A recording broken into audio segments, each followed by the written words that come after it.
തലസ്ഥാനത്ത് ക്ഷേത്രങ്ങളിൽ മോഷണം ശീലമാക്കിയ സംഘത്തിലെ പ്രധാനി ഒടുവിൽ പിടിയിലായി. വിവിധയിടങ്ങളിലായി 15-ലധികം ക്ഷേത്രങ്ങളിൽ മോഷണം നടത്തിയ വട്ടപ്പാറ സ്വദേശി ജിബിനാണ് വലയിലായത്.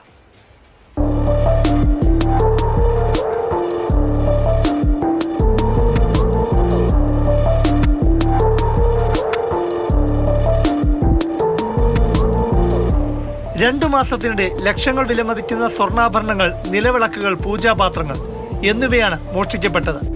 തിരുവനന്തപുരം ജില്ലയിലെ 15ഓളം ക്ഷേത്രങ്ങളിലാണ് മോഷണ സംഘം കവർച്ച ആസൂത്രണം ചെയ്ത് നടപ്പാക്കിയത്.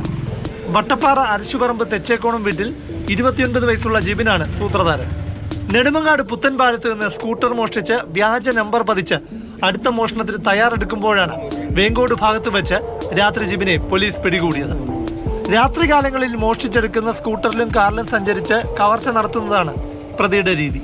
ജൂലൈ 7-ാം തീയതി കൊഞ്ചിറ ആയിരവല്ലി തമ്പുരാൻ ക്ഷേത്രത്തിൽ നിന്ന് 2 ലക്ഷം രൂപ വില വരുന്ന നിലവിളക്കുകളും പൂജാപാത്രങ്ങളും സ്വർണ്ണാഭരണങ്ങളും മോഷ്ടിച്ചു.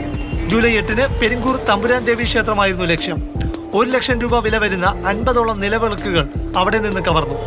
ജൂൺ 15-ന് ഒഴുക്കുപാറ വലിയ ആയിരവല്ലി ക്ഷേത്രത്തിൽ നിന്ന് 50 വിളക്കുകളും പൂജാപാത്രങ്ങളും ഉൾപ്പെടെ 1 ലക്ഷത്തോളം രൂപ വില വരുന്ന വസ്തുക്കളാണ് കവർന്നെടുത്തത്. ഇതുകൂടാതെ വെമ്പായം ഉരുട്ടമ്പലം തമ്പുരാൻ ദേവി ക്ഷേത്രത്തിലെ 1.5 ലക്ഷം രൂപ വില വരുന്ന പൂജാപാത്രങ്ങളും നിലവിളക്കുകളും തട്ടുവിളക്കുകളും പ്രതികൾ ചേർന്ന് മോഷ്ടിച്ചു. ഇതെല്ലാം ഒരേ കവർച്ചാ സംഘമാണെന്ന് പോലീസ് കണ്ടെത്തുകയാണ്. പ്രതി രാത്രികാലങ്ങളിൽ ബൈക്കിലും കാറിലും സഞ്ചരിച്ച് അമ്പലങ്ങൾ കേന്ദ്രീകരിച്ചാണ് മോഷണം നടത്തി വന്നിരുന്നത്.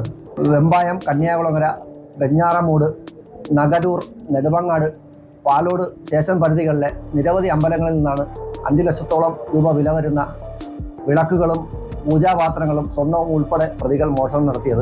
തിരുവനന്തപുരം റൂറൽ ജില്ലാ പോലീസ് മേധാവി കിരൺ നാരായണന്റെ നിർദ്ദേശപ്രകാരം ക്ഷേത്രമോഷണ കേസിലെ പ്രതികളെ പിടികൂടുന്നതിനായി രൂപീകരിച്ച പ്രത്യേക സംഘമാണ് മുഖ്യപ്രതി ജിബിനെ പിടികൂടിയത്.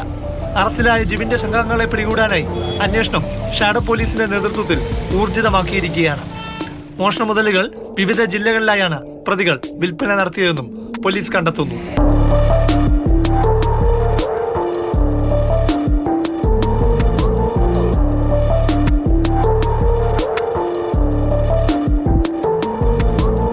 മാതൃഭൂമി ന്യൂസ്, തിരുവനന്തപുരം.